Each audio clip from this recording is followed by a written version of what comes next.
Nos amis anti-stade et compagnie ne sont toujours pas silencieux.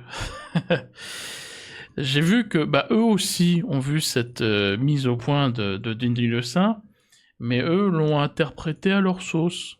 Donc ils ont pris les propos de ce communiqué et donc on dit tout simplement, sans aucune honte, que mais qu'est-ce qu'ils vont faire après s'ils descendent en Ligue 2 avec ce stade qui sera trop grand.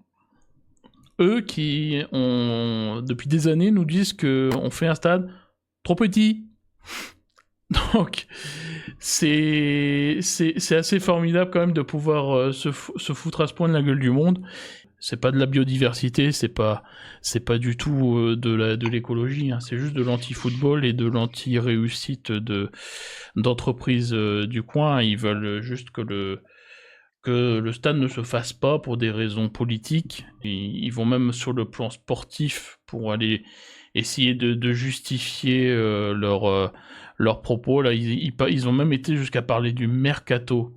Donc pour des gens qui s'occupent des arbres, on a envie de leur dire de se mêler un petit peu de leurs oignons. C'est juste un petit peu ridicule et on va leur demander d'aller s'occuper des vraies luttes écologiques plutôt que d'aller lutter pour une parcelle qui est coincée entre Ikea et la nationale. Pour être complet sur le stade, donc il y a beaucoup de gens se posent la question sur le processus. Donc là, on a eu l'enquête publique, l'avis a été favorable, donc ça suit son cours. Et on a le conseil métropolitain qui arrive bientôt le 10 octobre.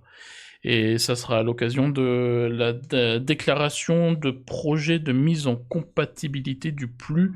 Et donc ça sera décidé à l'approbation du conseil de BMO. C'est un vote qui ne devrait poser pas de problème, hein. Donc le permis de construire, une fois ce conseil de BMO passé, sera délivré par la mairie de Guipava. Et donc le permis de construire qui a été déposé, pour rappel, en juin 2024. Donc les délais encore là sont largement respectés et même complètement dépassés parce qu'il fallait un petit peu plus d'un an. On y est largement, et une fois le permis délivré par la mairie de Guipava, qui là aussi est un soutien du stade, hein, ils le veulent à 100%, il n'y a pas de souci. Ça sera délivré, derrière, ça sera l'attente pour la pose de la première pierre qu'on attend tous avec impatience.